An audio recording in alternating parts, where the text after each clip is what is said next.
Bonsoir à toutes et à tous, soyez les bienvenus dans la grande édition de TV7. Nous sommes le mercredi 13 août et voici l'actualité de la journée.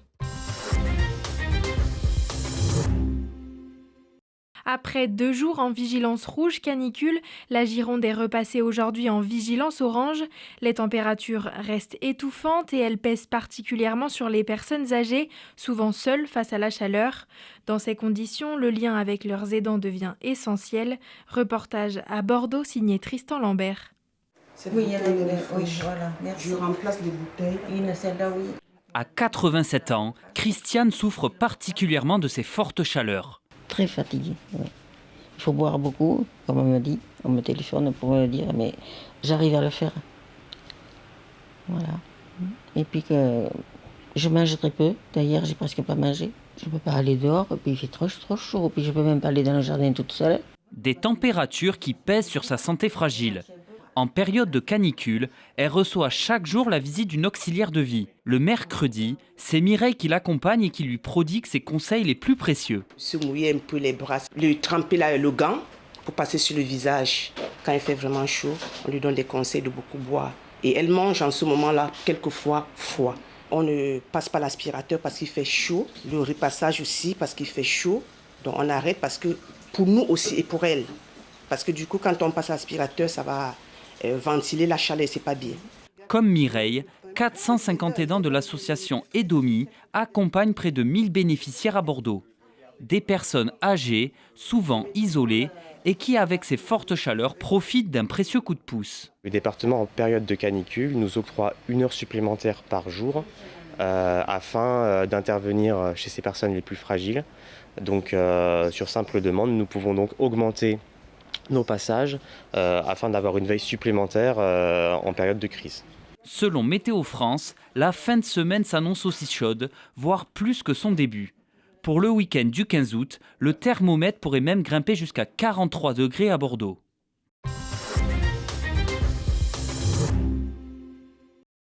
Et les fortes chaleurs touchent aussi les agriculteurs. Après une année 2024 marquée par une sécheresse printanière, l'année 2025 s'annonce comme l'une des plus arides en période estivale. En Gironde, la sécheresse oblige un grand nombre de céréaliers à avancer leur période de récolte. Gabriel Garouste est allé rencontrer un de ses producteurs. Il faudrait que la feuille soit encore verte à cette période-là. Alors regardez, tout est séché. Tout est séché. Au milieu de ces champs, c'est la désolation. Mais il n'y a pas de vie, vous le voyez, regardez. C'est minable, misérable. Implanté dans l'entre-deux-mers, ce céréalier attend des pluies conséquentes depuis 2 mois. On fait un test d'humidité, c'est-à-dire que là, je suis allé faire un échantillon aux 4 coins de la parcelle. Vous avez vu, il est tellement sec qu'il se défait tout seul. Pour pallier le manque d'eau, Lucas Berthomieux aimerait irriguer ses parcelles. Mais il n'obtient pas l'autorisation. La machine, elle me donne en maïs 27,4% d'humidité. 2 fois moins que la normale à cette époque. Résultat, l'agriculteur est contraint de récolter son maïs la semaine prochaine, 1 mois avant la date prévue. C'est-à-dire que le grain n'a pas pu arriver à maturité. Une précocité anormale et une baisse drastique de ses revenus. Donc du coup là, on va être sur moitié moins de rendement. Depuis son installation l'an dernier, l'homme de 23 ans ne s'est toujours pas versé un salaire. Voilà, du maïs qui n'a pas eu d'eau depuis le semis. Son assurance va l'indemniser pour compenser ses pertes de rendement. Il fait 1 mètre alors qu'on devrait être à 2,50 m. Mais la sécheresse de cet été aura une incidence sur la fin de l'année. Aujourd'hui, on devrait être en train de semer le colza, quoi. On est au 15 août, et là, pas d'eau, donc pas de colza. Là, si on le sème au 15 septembre, ça retarde, donc il va falloir mettre un insecticide en plus contre les insectes ravageurs. C'est un surcoût, on n'a pas forcément envie de le mettre, mais bon, si on veut récolter, il n'y a pas de choix. En 2022, la sécheresse avait causé une perte de 480 millions d'euros pour la filière céréalière française.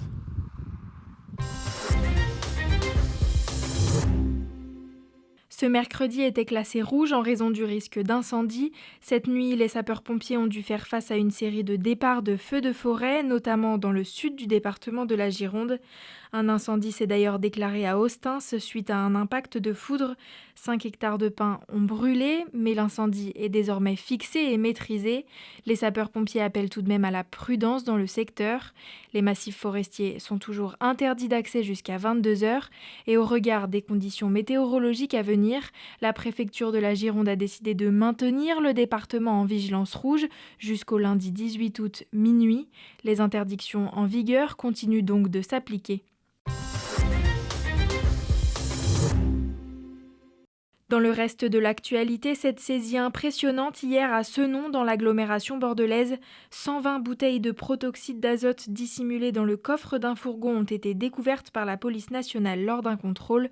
Une enquête a été ouverte, un phénomène qui inquiète élus et autorités. Le protoxyde d'azote est très prisé chez les jeunes pour ses effets psychoactifs.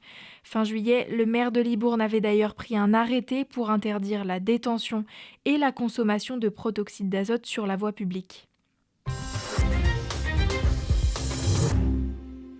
C'est la fin de cette édition, merci de nous avoir suivis. Passez une très belle soirée et à demain sur TV7.